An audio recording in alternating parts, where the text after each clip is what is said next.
Hey guys, welcome back. And I thought since I just got done with a long ride, I would do a video on the touring accessories for the Honda Highness. I have a pretty comprehensive setup. It is by no means exhaustive or the entire list that is available, but then it is something that is going to be pretty sufficient if you do involve in quite a bit of long travel. Now, of course, I would start off with the essentials, which would be a crash guard that is from Zana, and of course a sum guard at the bottom which would prevent stones from penetrating your oil reservoir or your engine casing. Those would be the bare bone basics, and it's better off if you get those installed at the service center. And of course I have a splash extender because this bike is notorious for splashing mud over your knees, so I have that installed. I have another mud splash extender over there and a rubber flap at the rear. This is extremely necessary if you involve in group rides and you ride during the monsoon. You want to avoid the water splashing back at the person behind you, and this bike can spray water quite high. Now, apart from that, I do have quite a bit of accessories decked out on this machine. I have the HJG Mini 10-watt LEDs installed with clamp mounts onto my crash bar. Now you also get the option of fork mounts which you can attach onto your front forks, and that would actually be a better option. The throw of these isn't great, but then they do help in pitch darkness. You would be better off if you go for something in a 20-watt LED range, which is what I plan to do soon.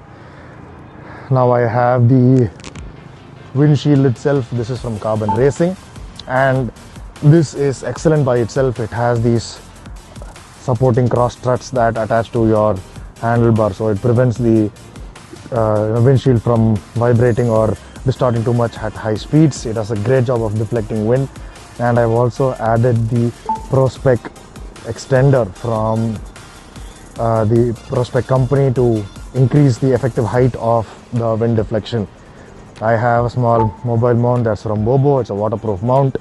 I don't use it much though. I do plan on installing a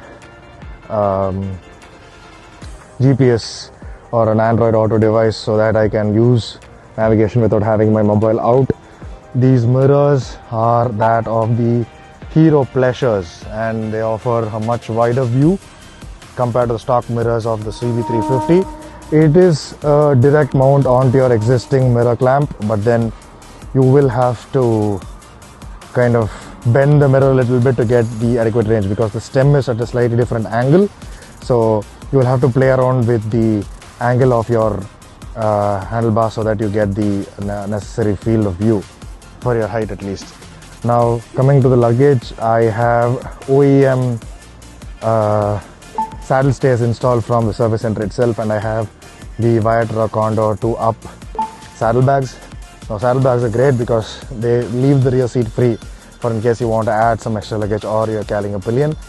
I have the top box rack with the plate from Zana, and I have a 45-liter top box that is from ASG. Now these are all solid products. I've been using this setup for quite a while and they've held up pretty good. A great alternate option instead of the Viatra saddlebags is to go for a tail bag which lies across the rear seat, in which case you don't need the saddle stays at the rear. And of course you can opt out of using such a large top box. It is actually quite a massive box. You can go for a slightly smaller one. You have boxes of varying sizes and of different makes. Mine is an ABS plastic one. You have ones in aluminum as well.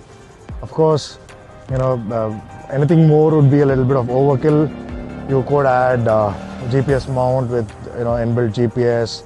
You could add immobilizers to your machine, which some of my friends have done, alarms, and engine cutoff with the key.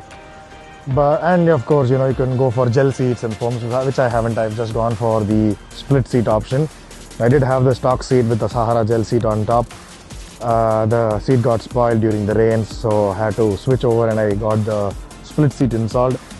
Now the Honda manufacturer does come out with a touring seat that is around the 9K mark, but you can get this to a custom seat maker and get the seat modified by scraping away some foam and adding some gel foam or whatever you need.